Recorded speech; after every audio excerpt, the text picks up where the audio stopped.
Sosok Abdul Muiz, guru SMA, dipecat jelang pensiun, hingga dipenjara gegara iuran 20.000 untuk bantu guru honorer.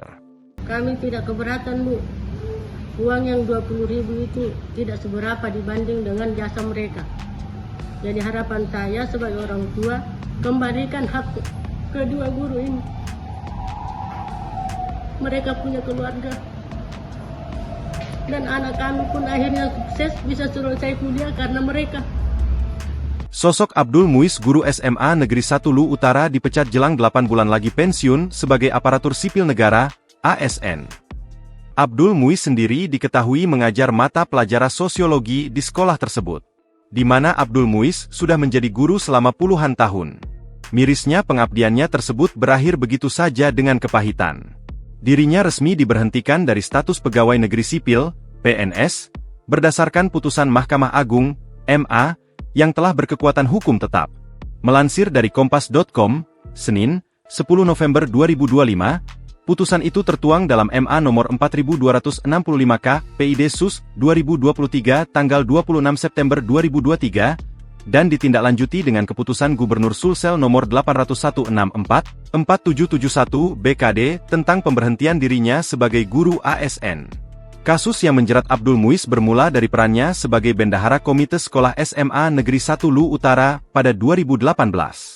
Ia ditunjuk oleh rapat orang tua siswa dan pengurus komite untuk mengelola dana sumbangan sukarela. Muiz menjelaskan bahwa dana yang dikelola merupakan hasil kesepakatan rapat bersama orang tua siswa, bukan pungutan sepihak. Dana komite itu hasil kesepakatan orang tua. Disepakati Rp20.000 per bulan. Yang tidak mampu, gratis. Yang bersaudara, satu saja yang bayar, ujarnya. Dana itu digunakan untuk mendukung kegiatan sekolah dan memberikan tunjangan kecil bagi guru dengan tugas tambahan seperti wali kelas, pengelola laboratorium, dan wakil kepala sekolah. Menurut Muiz, saat itu sekolah menghadapi kekurangan tenaga pendidik karena banyak guru yang pensiun, mutasi, atau meninggal dunia. Tenaga pengajar itu kan dinamis. Ada yang meninggal, ada yang mutasi, ada yang pensiun. Jadi itu bisa terjadi setiap tahun, ucapnya. Sekolah pun harus mencari guru honor baru. Namun, proses administrasi agar mereka masuk sistem Dapodik butuh waktu hingga 2 tahun. Kalau guru honor baru itu, butuh 2 tahun untuk bisa masuk ke Dapodik. Nah, sementara itu, kegiatan belajar tetap harus jalan, tambahnya. Masalah muncul pada 2021 ketika seorang pemuda yang mengaku aktivis LSM datang ke rumahnya menanyakan soal dana sumbangan.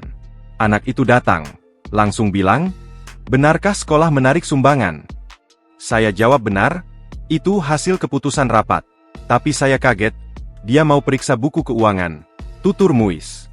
Tak lama kemudian, ia mendapat panggilan dari pihak kepolisian. Kasus berkembang hingga ia dakwa melakukan pungutan liar, pungli, dan pemaksaan kepada siswa. Pengadilan menjatuhkan hukuman 1 tahun penjara dan denda Rp50 juta, subsidiar 3 bulan kurungan. Ia menilai kasus itu terjadi karena salah tafsir terhadap peran komite sekolah. Selama menjadi bendahara, ia hanya menerima uang transportasi Rp125.000 per bulan dan tambahan Rp200.000 sebagai wakil kepala sekolah. Sebagian ia gunakan membantu guru honor. Download Tribun X sekarang. Menghadirkan lokal menjadi Indonesia.